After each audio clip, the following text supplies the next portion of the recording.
Radhe Radhe everyone. आने वाली वट सावित्री व्रत के लिए आप सभी को ढेरों शुभकामनाएं।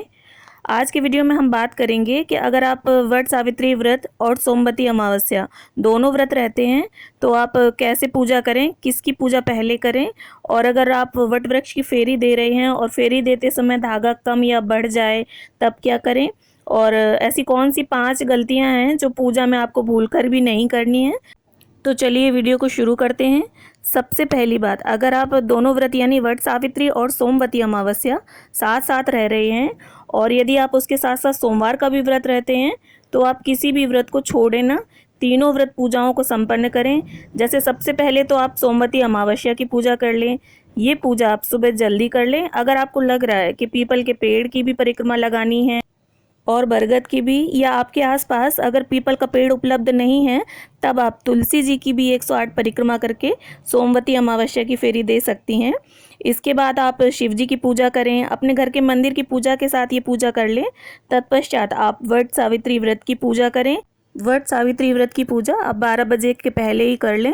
अब आती है दूसरी बात कि अगर हम वट वृक्ष की परिक्रमा कर रहे हैं और उस समय अगर आपका धागा कम पड़ जाए तब आपको क्या करना है। देखिए, धागे को आपको तोड़ना नहीं है, और अगर आप वहाँ से दूसरा धागा ऐड कर रही हैं तो धागे में गांठ भी नहीं लगानी है आपको। आप धागे के कोने को वहीं पर लपेट दें और दूसरी रील से वहीं से धागा शुरू करते हुए आपको फेरी दे लेनी है। आप अपने साथ पूजा के सामान में 2-3 रील लेकर जाएं।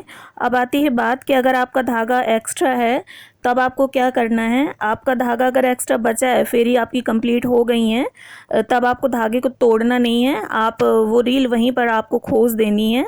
आपकी अगर परिक्रमा पूरी हो गई है तो ये नहीं कि आप तोड़ के उसको घर ले आएँ।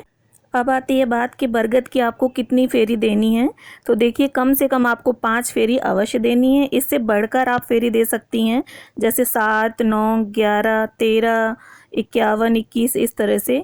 और अगर आप शारीरिक रूप से सामर्थ्य हैं तो आप 108 परिक्रमा भी दे सकती हैं।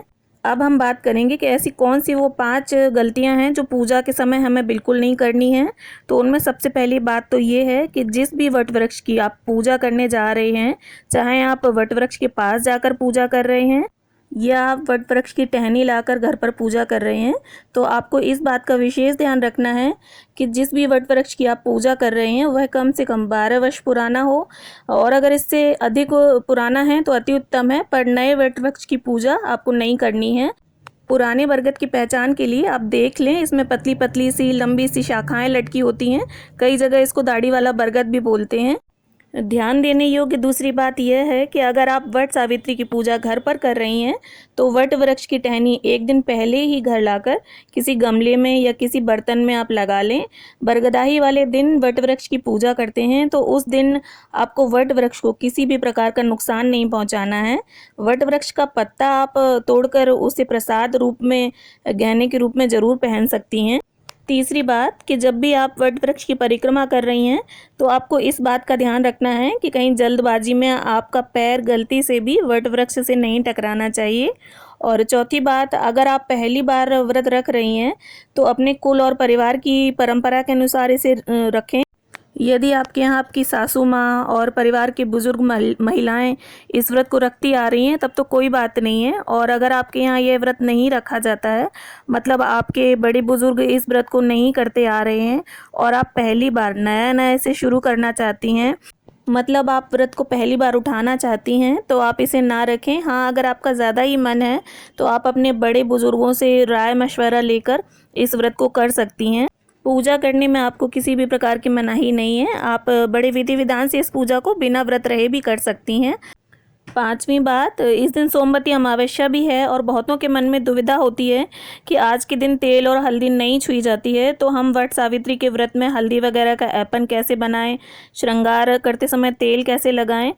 तो यहाँ पर मैं आपको बता दूं कि जब 2 व्रत एक साथ पड़ते हैं और एक व्रत में अगर किसी चीज़ का परहेज किया जाता है और दूसरे व्रत में उसका उपयोग करना हो पूजा में, तो यहाँ पर आपको उस चीज़ का उपयोग पूजा के समय करने पर कोई पाप दोष नहीं लगता है। जैसे अमावस्या में, सोमवती अमावस्या में हल्दी और तेल नहीं छुआ जाता है, पर बरगदाही अमावस्या में हल्दी का उपयोग होता है पूजा में।